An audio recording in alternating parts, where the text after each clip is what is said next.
Okay, so let us continue the discussion on scope of supply. We have already covered section 7 subsection 1 and section 7 subsection 1a. Section 7 subsection 1 tells us what things are included in supply, and 7 subsection 1a tells us when something is supply, then is it a supply of goods or supply of services. And now I am coming to the next subsection of section 7, which is section 7 subsection 2, which deals with those supplies which are neither treated as supply of goods nor supply of services. When any supply is neither treated as supply of goods nor supply of services, that means there is no question of charging GST on such supplies. So this is what my section 7 subsection 2 is. So let me share that section with you from the Act, and then I will simplify the points of section 7 subsection 2 for you.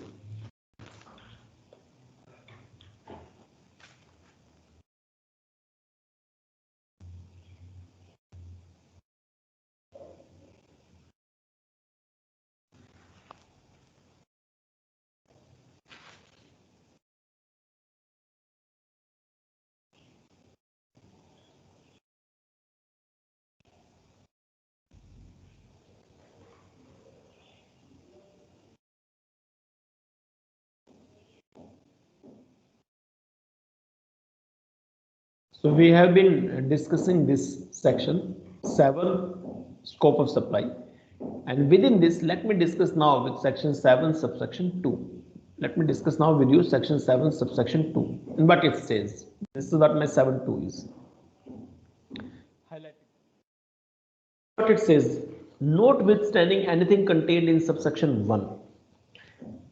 That what subsection 1 says does not matter when you are reading me. This is what section 7 subsection 2 says.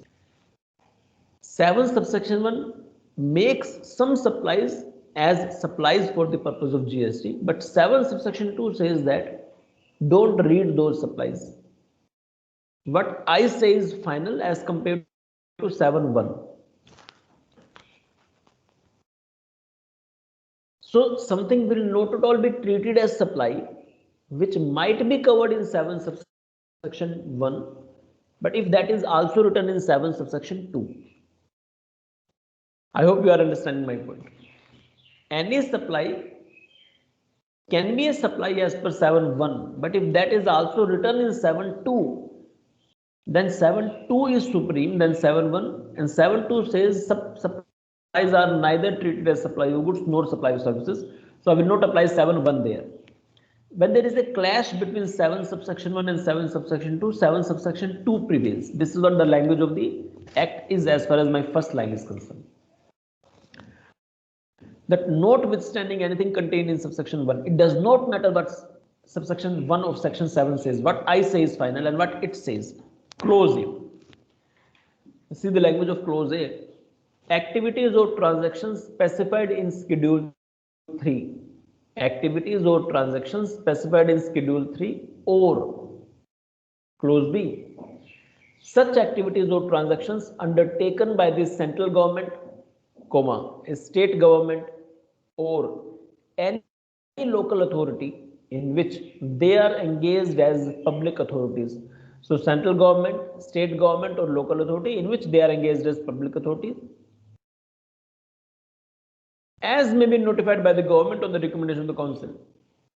So some activities are already written in schedule 3 of the Act, and some activities or transactions government can notify on the recommendation of the council, then shall be treated neither as a supply of goods nor a supply of services. So technically there are two categories where some supply will neither be treated as supply of goods or supply of services. Some activities or transactions are already written in the Act, and some activities government can notify. So first so my discussion on 7.2 will be a discussion of two categories. First I will discuss with you activities, and then I will discuss with you these activities. To discuss with you clause B activities, I need to take the help of notifications.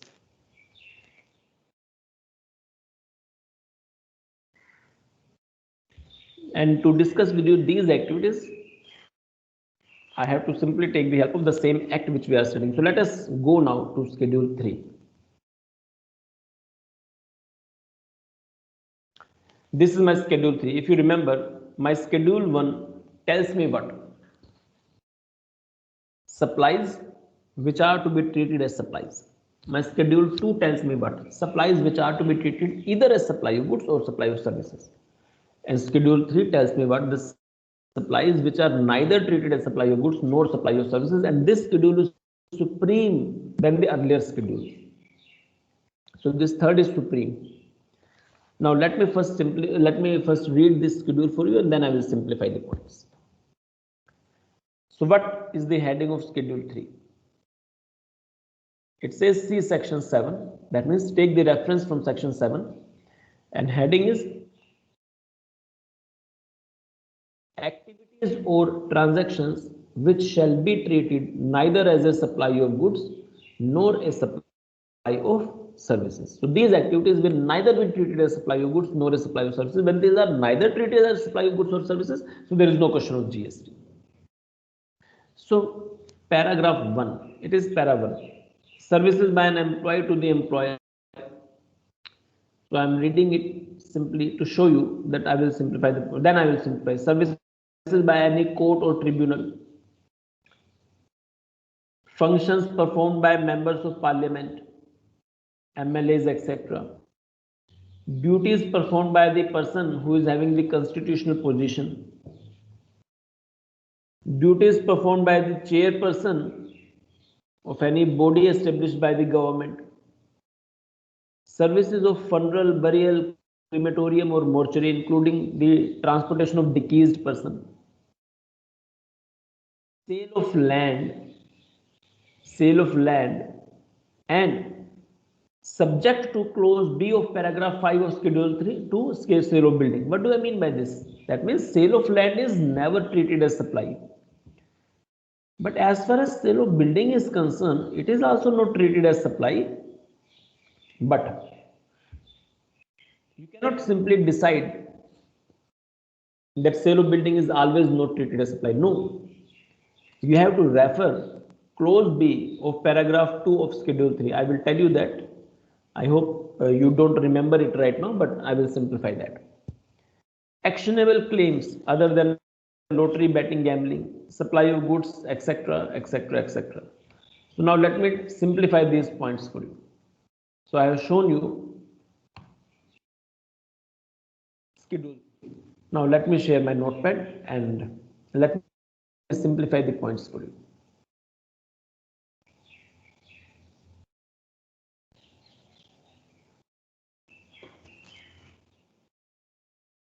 So what basically we are discussing in today's lecture?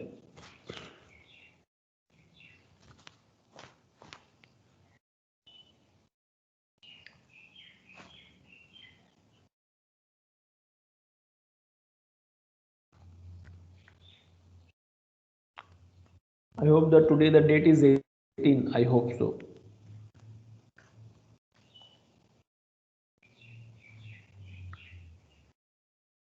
So the heading is supplies.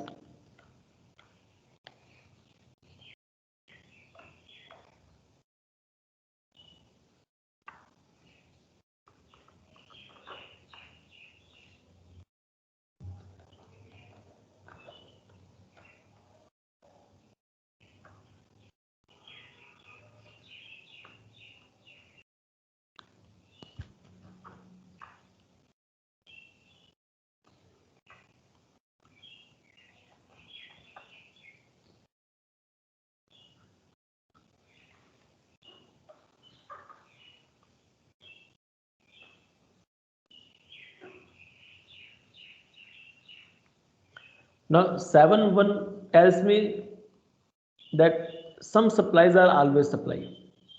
7.1a tells me that when once something has become supply, then 7.1a tells me whether it is a supply of goods or services. So one thing is sure, if 7.1a is not applicable, then there is no need to check 1a. 1a depends only on 1. I hope you are understanding my point. Until and unless some supply becomes a supply in the 7.1, I will not refer 7.1a. So the moment 7.1 becomes not applicable, 7.1a becomes by default not applicable. So this is 7.2. Now in this we have two categories. Some activities or transactions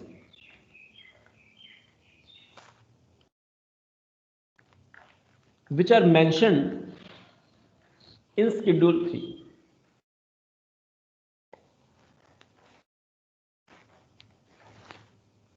And some activities or transactions which are notified by the government.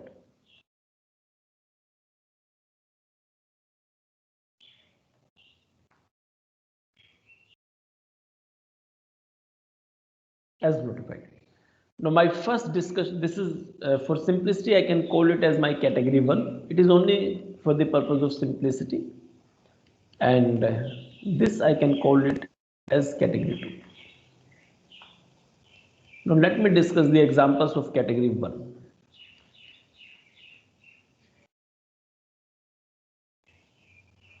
First point.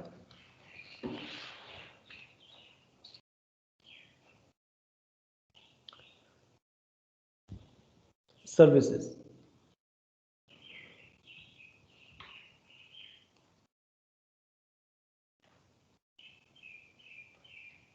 Performed by the employee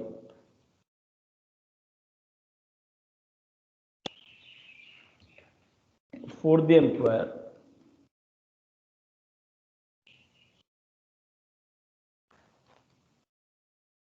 in the course of employment.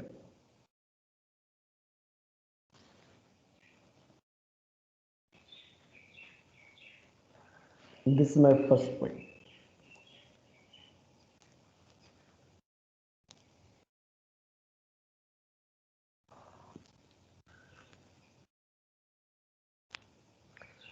So whatever employee performs for the employer, it's a part of job. Government cannot say that pay the tax. Now is my camera visible? Is my camera visible? Kindly reply. Yes, sir. Yes. Okay. Now if Mr. X, for example, Mr. X is working with A Limited. So Mr. X is supplying the services to A Limited and A Limited must be giving salary to Mr. X. For example, 18 lakh is the package of Mr. X.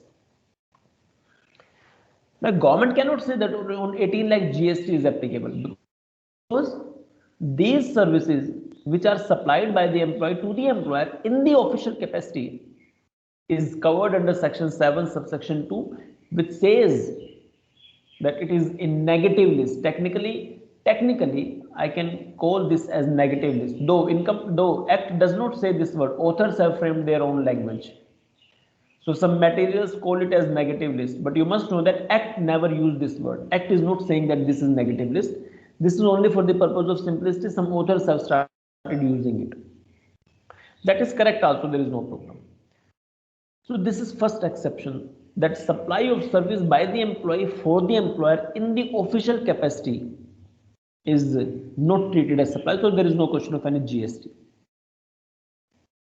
But it is in the official capacity, not in the personal capacity. In case it is in the personal capacity, then it is subject to GST. For example, A Limited says to employee that I will give you. So what A Limited says? A Limited says to the employee, the same employee, that I will give you 50 lakh rupees, but please do not work with my competitor A Limited. Sorry, B Limited. A Limited says to the same employee that I will give you 50 lakh rupees, but please do not work with B Limited for 2 years. Then government says it is not a part of job. You cannot restrict any person to perform the duty with another employer. And if this offer is accepted by this person, whosoever is this Mr. X, then technically it becomes a supply. Because I hope you remember schedule 2, refraining from doing an act. I gave you the example of Nike and Reebok shoe. refraining from doing an act. So if I'm offering myself as an employee to A Limited that yes, give me 50 lakh rupees, I will not work with B Limited for 2 years, then government says it is a supply of service and pay GST. I hope the point is clear. Everything performed by the employee for the employer in the official capacity is not subject to GST, but anything performed by the employee in personal capacity beyond office terms and conditions is subject to GST. Second point.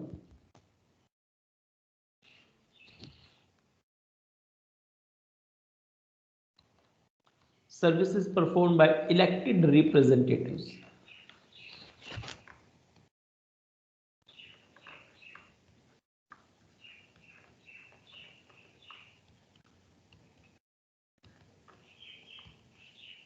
Elected representative. Who are elected representative? MPs, member of parliaments, member of legislative assemblies, members of municipalities. नगर निगम के चुनाव होते हैं कभी आपके शहरों में अगर आप देखें, so there are the elections of municipalities, Nagar Nigam, members of panchayat etc. जहां भी इलेक्शन होते हैं. So when any person wins the election, that person who has won the election will perform the duties of the members of his or her area, constituency. सड़क बनवानी है, बिजली का bill ज्यादा आ गया वगैरह वगैरह. There are so many services which are performed by elected representatives. Then government says performing these services is nothing but a part of job for this elected representative, so it is not treated as supply.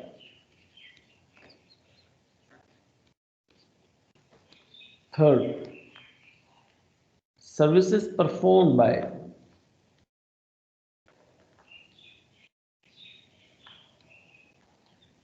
persons holding constitutional position.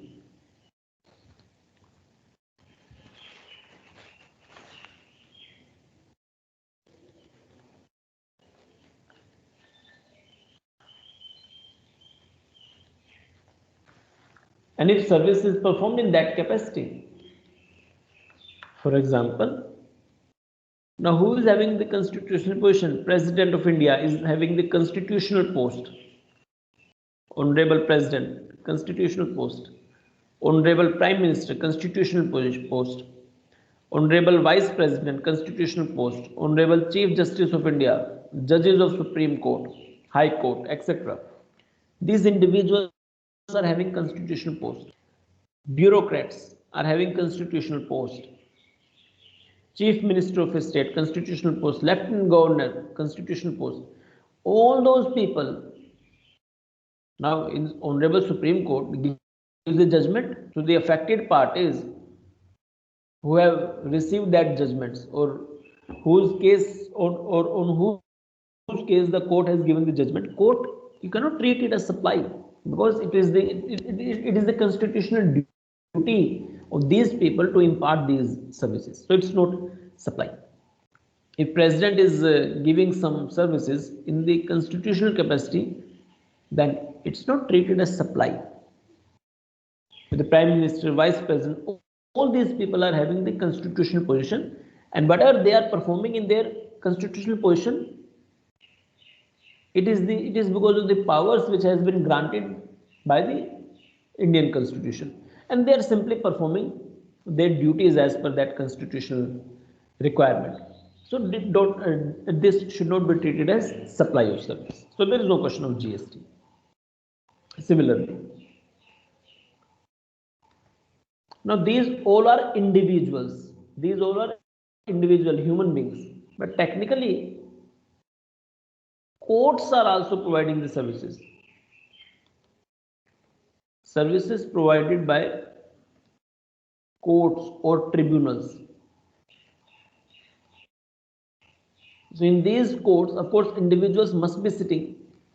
So the same point is that so many times fees is also charged by the courts, a small fees, nominal fee. is charged by courts or tribunal, Honorable Supreme Court, Honorable High Courts, District Courts, Civil Courts, Tribunals, etc. So in those fees also, if something is charged, that is not subject to GST. Why? Because that is also covered in the exemption list of supply. So whether services are performed by the persons having constitutional position or the services are performed by courts, that is not at all treated as supply of service. Then supply of service or supply of goods. Fifth point, services of dead persons. Services for dead persons. Now, while performing the last rites of any dead person, according to that respective religion to which that person belonged, maybe burial, crematorium, or mortuary, funeral, whatever is that, depends upon the different religion to which that person belongs. Those services are not subject to treated as supply of services, including the transportation of dead body. Not only the services of final rites, funeral, burial, crematorium, etc., whatever is that, including the transportation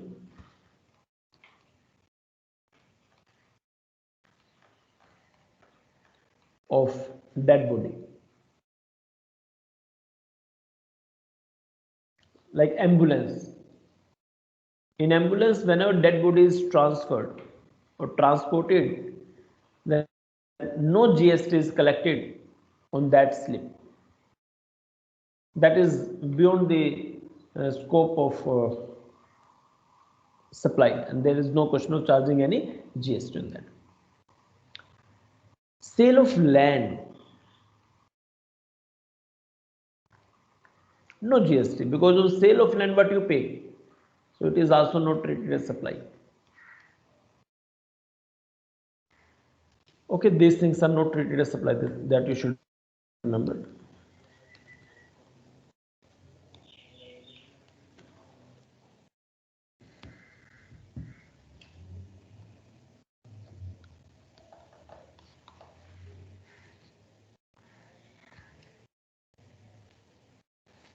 Sale of land is not supply, because of sale of land what you have to pay, stamp duty,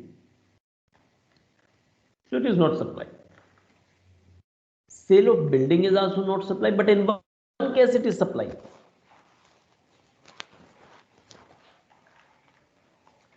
Sale of building is also not supply, but what, but it is subject to,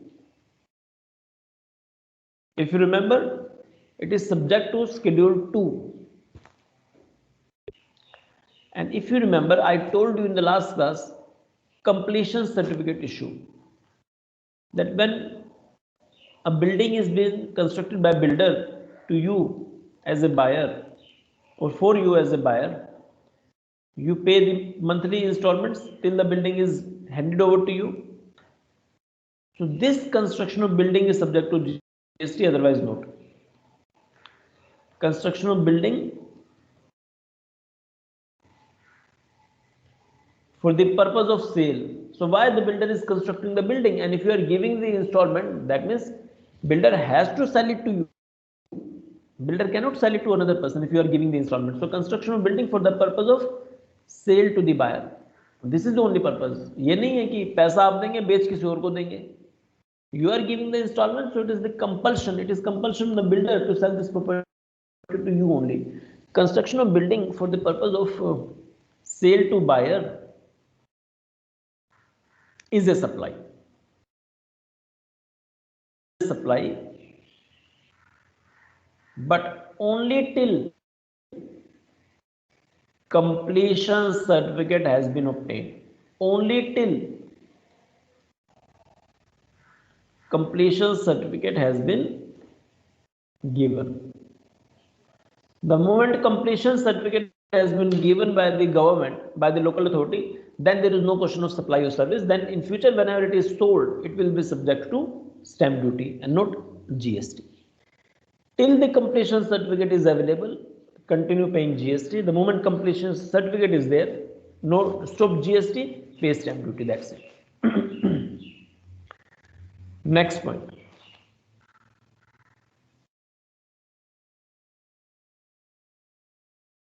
Supply of goods from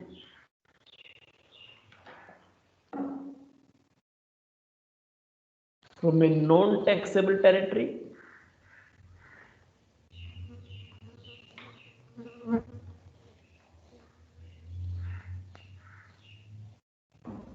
to another non-taxable territory.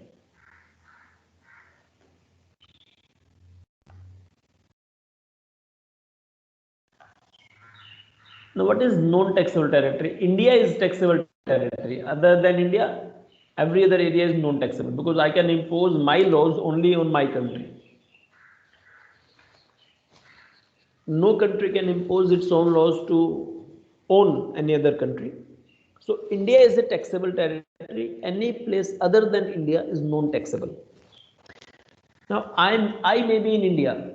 Mr. X is in India, but I have purchased some goods from China and I have supplied those goods to USA. So supply from non-taxable territory to another non-taxable territory, even though I may be in India, doesn't matter. It is supply of goods only, not services. If you remember, import of services I have covered in schedule 1. So this exemption is not on services, only on goods. On this, there is no GST.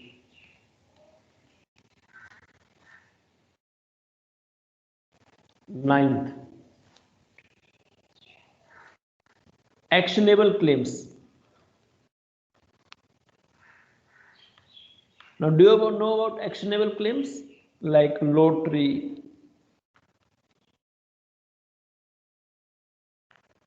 gambling, betting? These are actionable.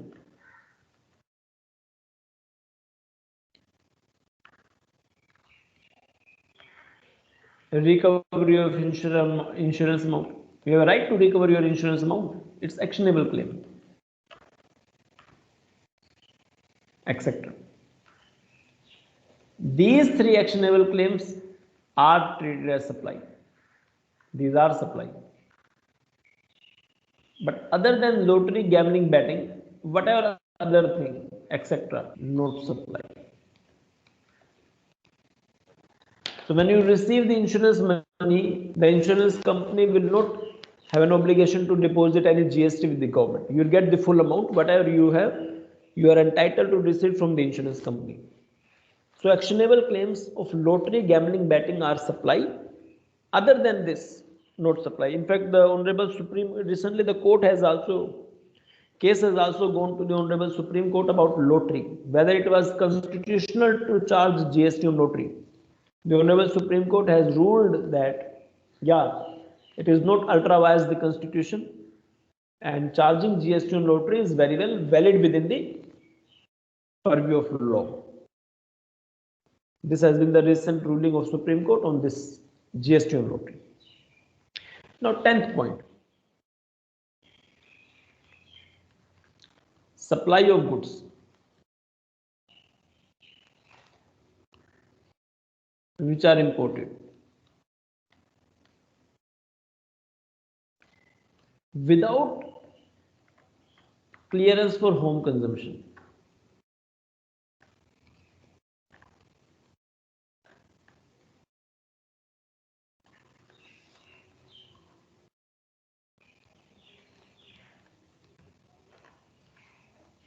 Now, these are imported goods, not Indian goods. Mr. X is in India. Now, for example, from China, I have imported some goods. I purchased some goods from China. Or, for example, this is the coastal area, and this is Bay of Bengal, Arabian Sea, Indian Ocean. Sri Lanka. Now from China, for example, I purchased some goods, and for example this is Indian port. So goods are coming via sea to India. But before goods being raised in India, I found Mr. Y. And Y says that I am in London and you supply these goods to me. So without being goods being brought into India, I have simply sold the goods and the goods will go to directly London. This is what without clearance for home consumption. When you say that clearance for home consumption, that means if you have not taken the clearance for every imported goods, you have to take clearance so that the goods can be consumed in our country. This clearance is must. If you don't take this clearance, goods cannot be consumed in India. So what I did, the ship earlier was coming from China to India, but I diverted or I transferred those goods. I transferred those goods without the goods being brought into India to another party without taking clearance for home consumption. So if I have not taken the home consumption, by default the goods are not for India then. It does not matter where the goods will be transferred. But in this case, government says that if without taking the clearance of home consumption for imported goods, if you are selling it, then there is no question of charging GST. So this supplies beyond GST. I can supply the goods directly by way of transferring the ownership. In this case, without having a look at my goods, I can transfer the goods through what? Transfer of documents of title. I can transfer the ownership, there is no problem. The government said this supply is technically not a supply. And why it should be a supply? Of course, it should not be. It's not a supply. Goods have not yet entered India. And without being entered into India, you are selling the goods. So it's not a supply. Now, so many times goods can be entered into India also. Still, it will not be a supply. So supply of imported, so I'm using the new word now, warehoused goods. So this is the new word, warehouse goods. Without being clear for home consumption, remaining the same.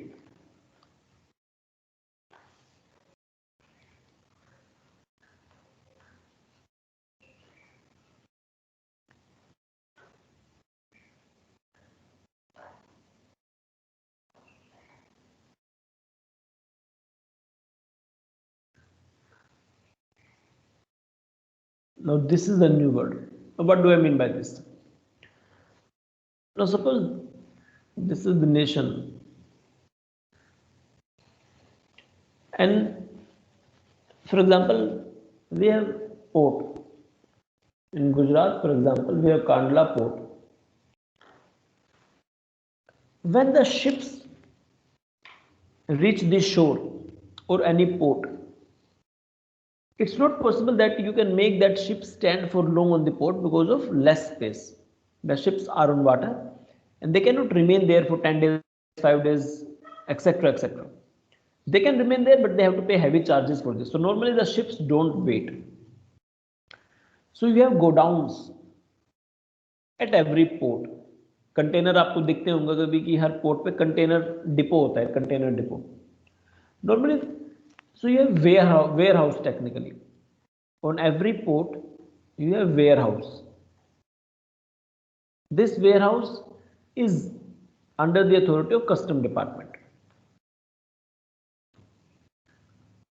So the ship has reached, and when the ship has reached, we have unloaded the containers from that ship.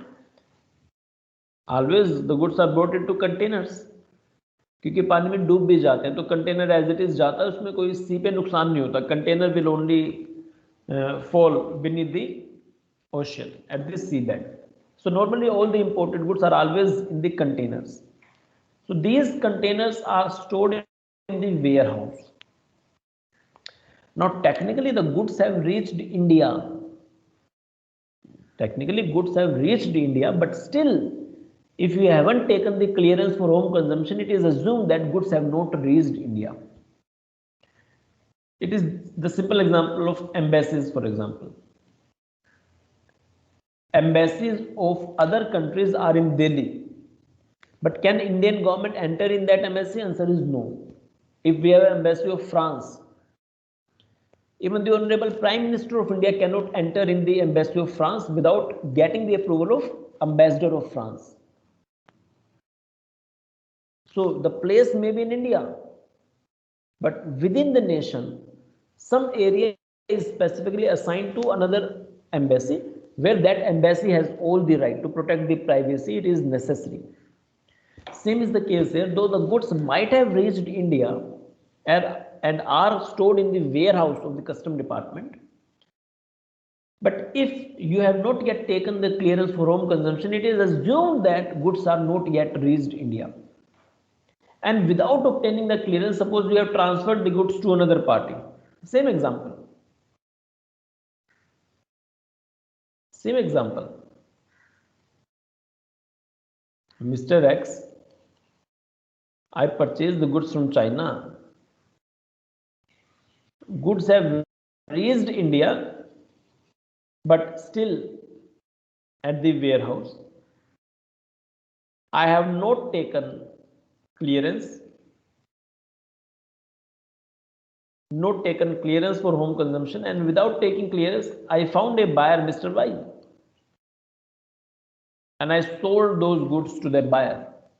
So the goods will not be consumed in India. From that warehouse, these will be loaded into another ship and will be sent there where the person is ordering.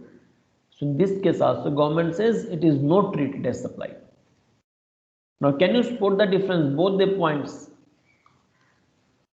points 10 and 11 are same. The only difference in 10 goods have reached India. Sorry, in 10 goods have not reached India. In 11 goods have reached India. But in both the cases, what is the similarity? Without being cleared for home consumption. This is the similarity.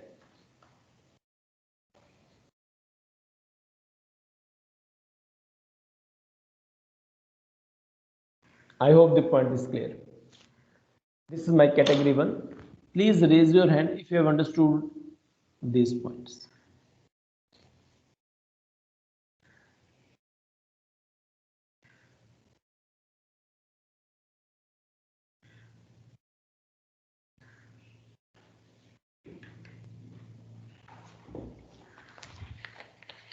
Please raise your hand if the points are clear.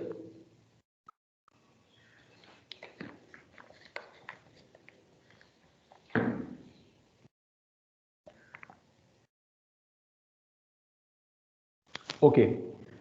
Now let me come to my second category.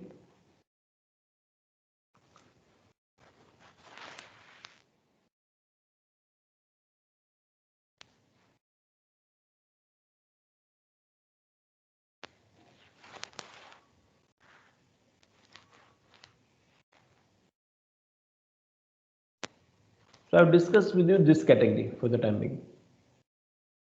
Now I am coming to the next category, category 2, where some supplies are also not treated as supply, but those are not written in the act. So we have some notifications where the supplies are not treated as supply.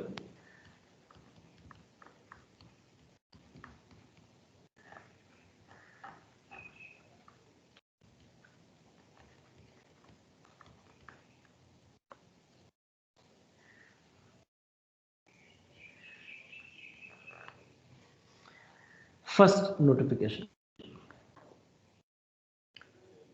Supply of services by way of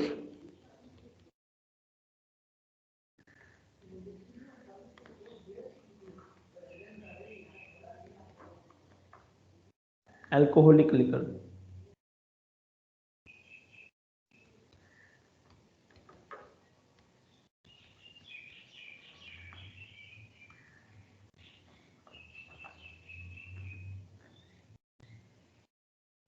Now, how alcohols are sold? Do you know how alcohols are sold? We have shops in every state.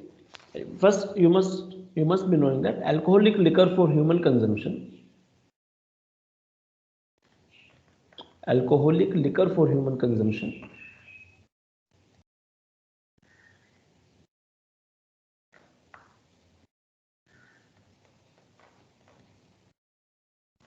On this sale, GST is not applicable.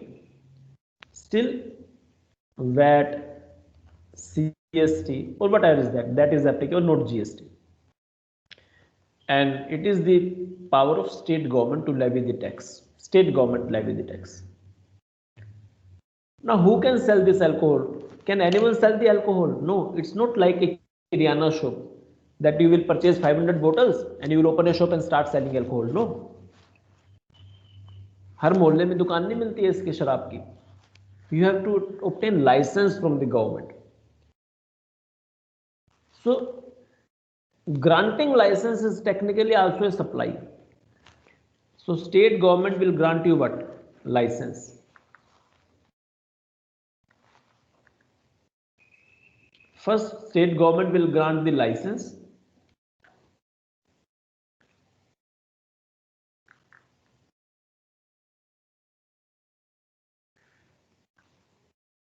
And then those license, on the basis of those license shops, liquor can be sold.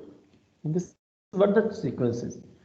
So when this liquor is sold in that shop, then there is no question of GST, whatever indirect tax earlier, that will be applicable. But when the government supplies the license on some payment, okay, the shop owners will give some amount consideration. Government says that is not treated as supply. This is not supply. Supplying or selling the licenses by the state government to licensed shops is not treated as supply of service. That's it. Second point.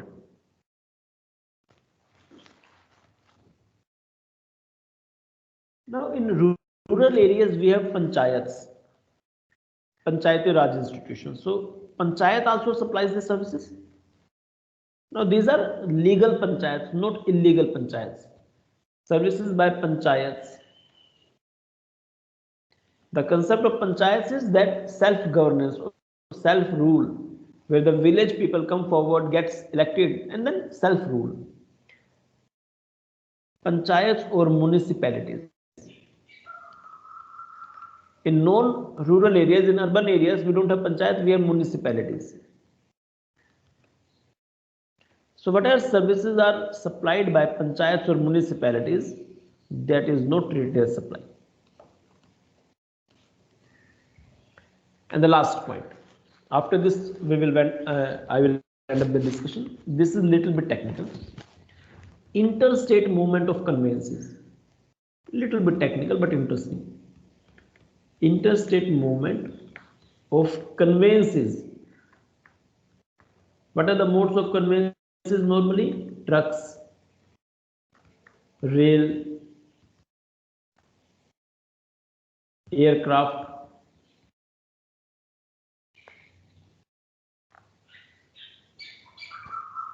buses, between distinct persons.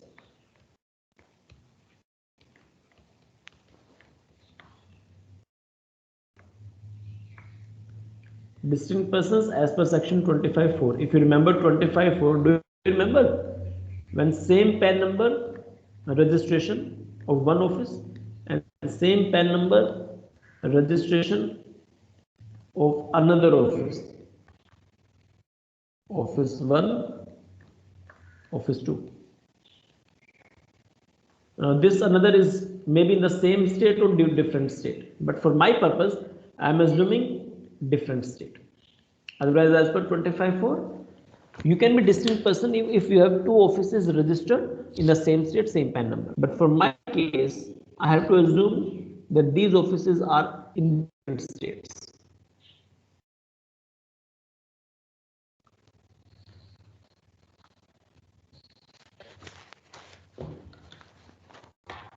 Now, so many times what happens, and this is the general phenomenon also, you can observe so many times. If I have a office in Delhi and I have office in Haryana, maybe I have my own trucks. For example, I have 10 trucks of my own, and from Haryana, suppose some goods, for example, if I am a cloth merchant, maybe from my Haryana shop, I move some cloth to Delhi, or any goods you can say. So there are two things which are happening here.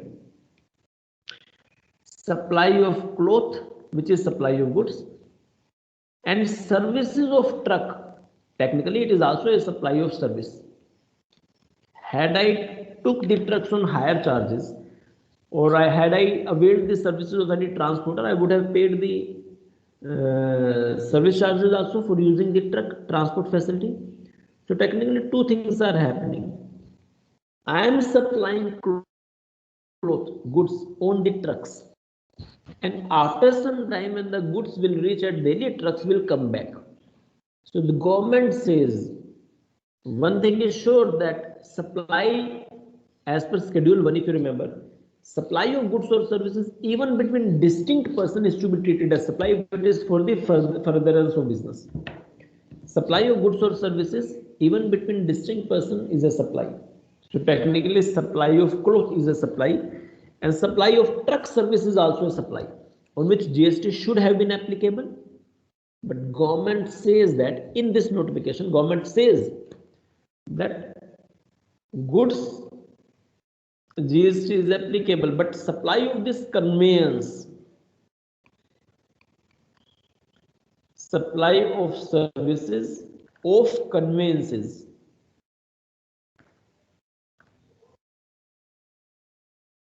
is not subject to is not treated as supply. That's it.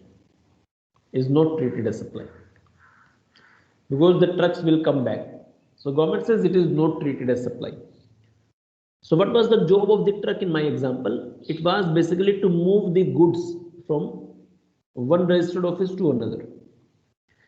So many times it is also possible that trucks require maintenance and repairs. For example, truck requires maintenance, so goods will not be moved.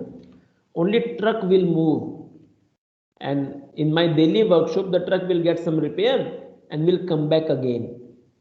That is also not subject to GST. So supply of services of conveyance for what purpose? For movement or for carrying goods. For carrying what? Clothes. That means for carrying goods or for repair and maintenance is not subject to GST. That's it. However, suppose the truck will be moving from Haryana to Delhi and will never come back because I want to sell the truck in Delhi. For example, from my Haryana distinct person, one office,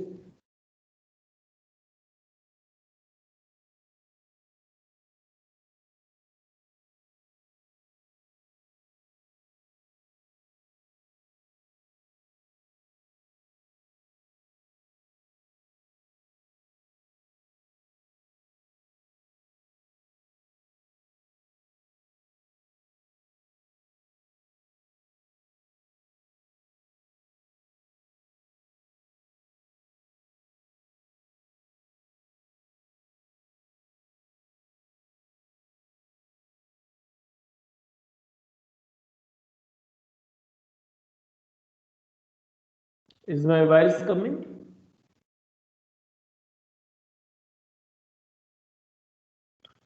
Is my voice coming?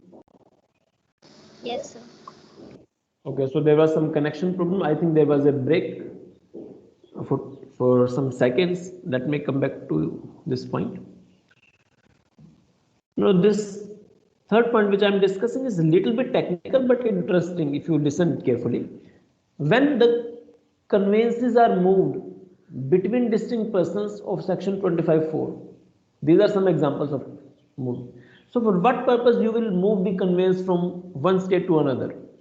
Either for carrying some goods or for the repair of these conveyances. In both the cases, when the conveyances will come back, government says in this case, this service, moving of conveyance, it's a service. It is not subject to GST. But if the conveyance is moved for the purpose of being sold, if the purpose of truck from Haryana to Delhi is what? Not to carry goods, not for any repair. Then government says, why you are moving this conveyance? Then I say that I want to sell it in Delhi. Then government says it is treated as supply. When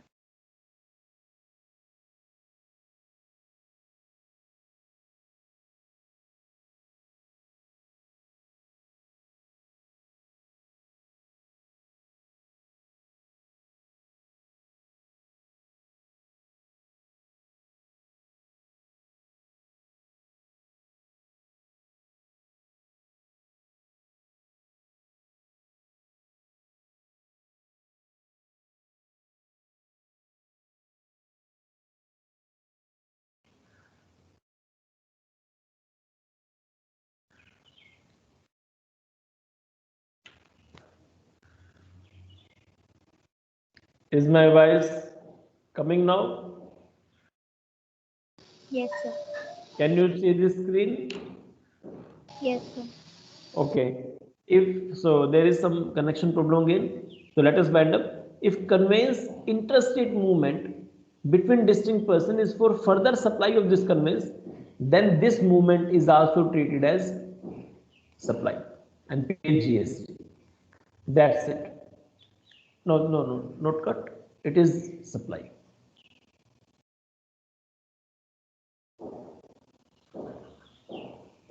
In case the movement is for being supplied at another establishment